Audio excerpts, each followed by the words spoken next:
जय हिंद दोस्तों, आशा करते हैं आप सब अच्छे होंगे। यूपीएससी केंद्र में स्वागत है आपका। हम लोग जो है बिहार का इतिहास पढ़ रहे थे, जिसमें जो है हम लोग मौर्य एम्पायर को पढ़ रहे थे। आज बहुत ही महत्वपूर्ण मौर्य एम्पायर का एक राजा है जिनका नाम अशोक है। इनको द ग्रेट अशोका भी बोलते हैं। इसके बारे में हम लोग देखेंगे। तो मैं आपको थोड़ी सी स्टोरी पुरानी बता देता हूँ कैसे क्या हुआ था। तो जो नंद डायनेस्टी है उसको जो है डिस्ट्रॉय करके चंद्रगुप्त मौर्य ने मौर्य एम्पायर बनाया था। उसके बाद उनके पुत्र जो है बिंदुसार, वो गद्दी पे बैठे। बिंदुसार के दो पुत्र थे, सुसीम और अशोक। बहुत सारे पुत्र थे लेकिन जो महत्वपूर्ण है उसमें दो थे, सुसीम और अशोक। जो सुसीम था वो बड़ा था, उसकी जो माँ थी वो राजघराने की थी। जबकि जो अशोक था, अशोक की माँ शुभद्रांगी, यह जो है एक आम घराने से आई हुई थी। तो मूलतः जो है सुसीम को राजगद्दी मिलना था। अब देखिए क्या होता है। जब अशोक बचपन में ही था, अभी 15-16 साल का, तब जो है तक्षशिला में विद्रोह हुआ। कहां पे विद्रोह हुआ? तक्षशिला में। देखिए मैं यहां लिख देता हूं, तक्षशिला। और तक्षशिला में विद्रोह हुआ। तो इस विद्रोह को दबाने के लिए पहले जो है सुसीम को भेजा गया, लेकिन सुसीम जो है असमर्थ रहा। उसके बाद अशोक गया और अशोक ने बड़े से विद्रोह को बहुत ही आराम से उसको जो है दबा दिया। तो जिससे कि अशोक का नाम जो है जनमानस में बहुत ही चर्चा का विषय हो गया। सब बोलने लगे कि अशोक जो है बहुत ही काबिल है। उसके बाद धीरे धीरे जो है अशोक जो है अवंती का राज्यपाल नियुक्त हुआ, गवर्नर बना दिया गया। अशोक जो है अवंती का गवर्नर बना दिया गया।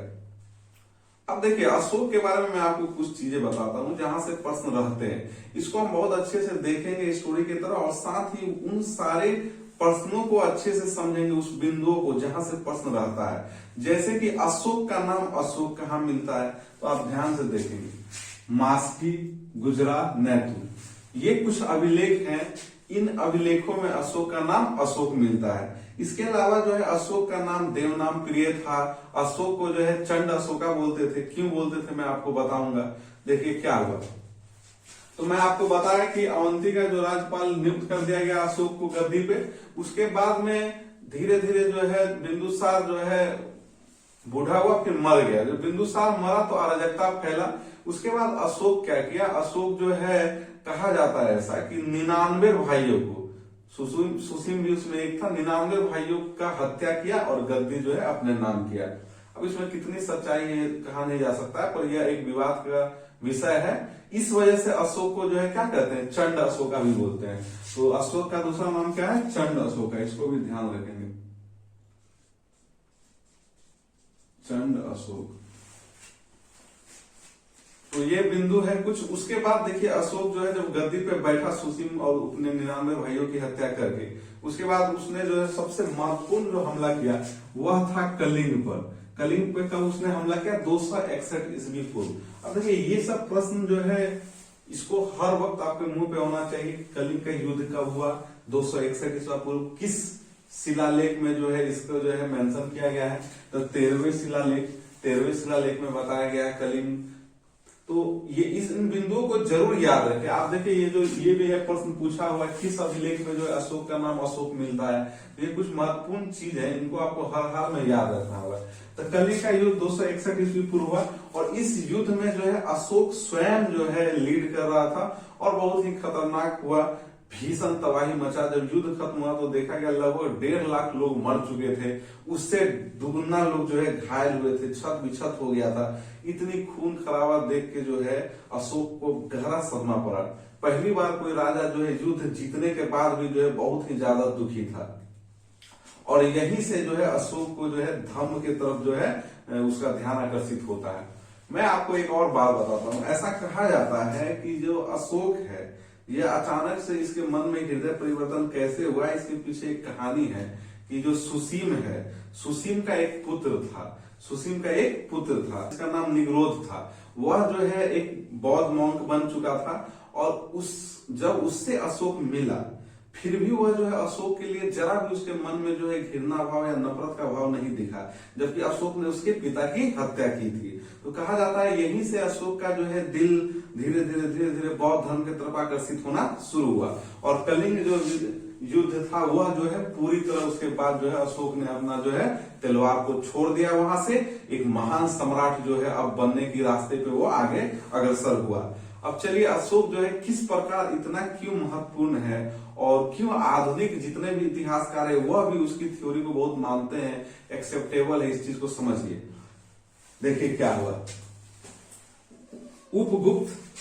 उपगुप्त से जो है बौद्ध धर्म की दीक्षा ली और उपगुप्त से बौद्ध धर्म की दीक्षा लेने के बाद जो है बौद्ध धर्म के प्रचार प्रसार के लिए उसने बहुत सारा काम किया।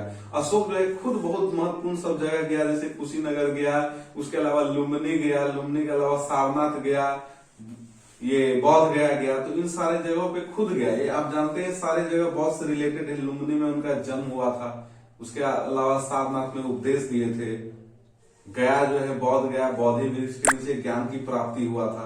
तो ये सारा चीज जो है हुआ था। अब देखिए क्या हुआ, तो पूछा हुआ प्रश्न है कि बौद्ध धर्म में की दीक्षा, पूछा हुआ प्रश्न है कि बौद्ध धर्म की दीक्षा अशोक ने किससे ली थी, तो उपगुप्त से ली थी। मिस्र का राजा टॉलमी द्वितीय, यह जो टॉलमी द्वितीय है इसने जो है अब अशोक के दरबार में डायनेसियस नामक राजदूत भेजा था। किसने भेजा था? टॉलमी द्वितीय ने डायनेसियस नामक राजदूत। अब देखेंगे चंद्रगुप्त मौर्य के टाइम में भी आया था, मेगास्थनीज आया था। अशोक के एक पुत्र और एक पुत्री थी, पुत्र का नाम था महेंद्र और पुत्री का नाम था संघमित्रा। इन दोनों को जो है अशोक ने अपने धर्म की प्रचार प्रसार के लिए श्रीलंका भेजा।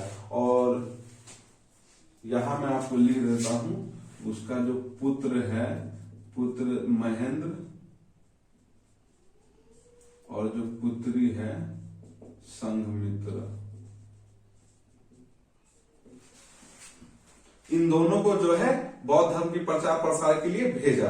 और कहा जाता है ऐसा कि लगभग जो है 8000 से ज्यादा जो है स्तूपा बनाए उसने, और ये थोड़ा ज्यादा मतलब है, अब क्या इसमें सच्चाई है, लेकिन हाँ उसके अलावा जो है अशोक की सबसे महत्वपूर्ण जो है यूनेस्को साइट जिसमें है सांची स्तूप, सांची स्तूप को यूनेस्को साइट में रखा गया है। उसके अलावा एक बहुत ही महत्वपूर्ण मंदिर है बोध गया में, मैं वहां गया हुआ हूँ, आपको भी मौका मिले तो जाइएगा। वह जो बौद्ध मंदिर है काफी अच्छा है, और उस मंदिर में जो है पिंड दान भी होता है, प्रश्न एक इम्पोर्टेंट है। इसके अलावा वहां पे निरंजना नदी है, तो इस सब चीज से प्रश्न आता है, इसको ध्यान में रखेंगे।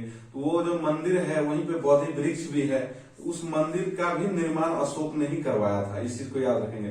भरहुत का स्तूप हो, सांची का स्तूप हो, इन सभी का निर्माण अशोक ने कराया। देखिए अब यहां देखिए बहुत ही इंपॉर्टेंट, कोई भी महान कैसे बनता है, चाहे अकबर हो चाहे अशोका हो, ये सब महान कैसे बने हैं?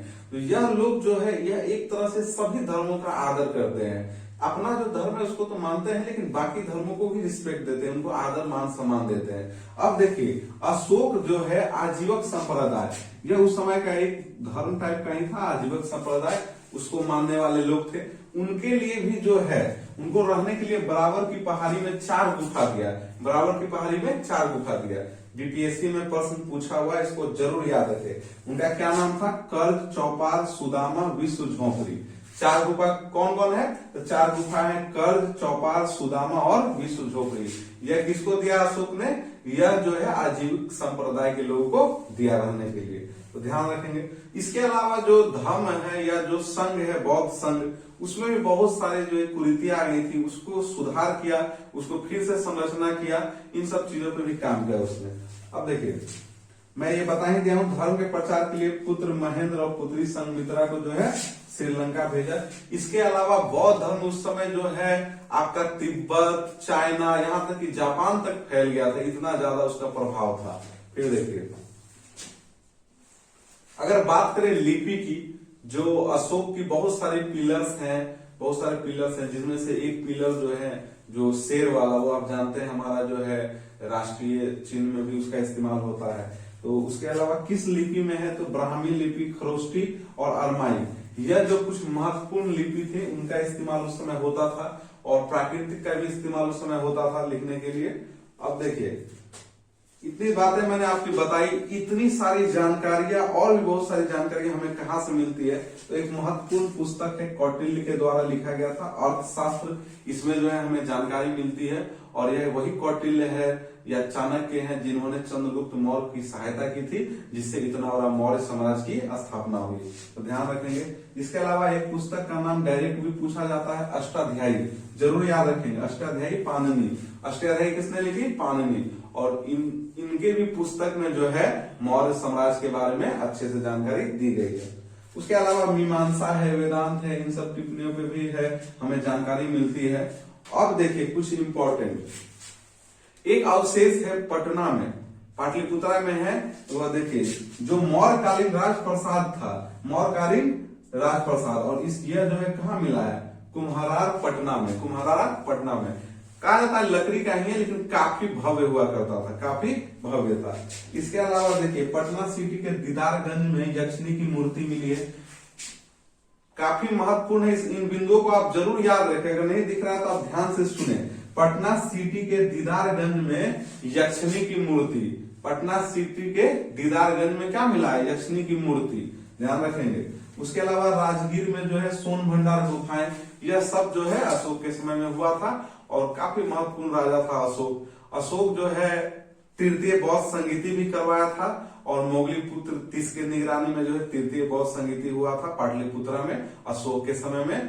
तो इसको जरूर याद रखेंगे आप, काफी महत्वपूर्ण बिंदु मैंने आपको अशोक के बारे में बताया।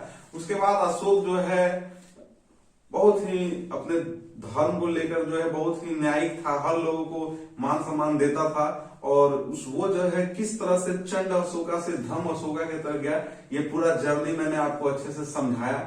महत्वपूर्ण बिंदु हैं जिनसे प्रश्न डायरेक्ट रहता है, इसको जरूर देखें। अगर बात करें वक्त की तो 296 ईसा पूर्व से 332 ईसा पूर्व तक अशोक जो है गद्दी पर रहा। इसके बाद जो है कोई भी मौर्य वंश में उतना दमदार शासक नहीं आया जितना अशोक था। तो अशोक काफी इंपॉर्टेंट हो जाता है। साम्राज्य काफी दूर तक फैला हुआ था, हिसार, पंजाब, उसके अलावा आपका जो है अफगानिस्तान, इन सारे क्षेत्रों में मौर्य साम्राज्य फैला हुआ था, बहुत बड़ा साम्राज्य था। तो इन कुछ बिंदुओं को आप याद रखेंगे जहां से प्रश्न बिल्कुल रहेगा।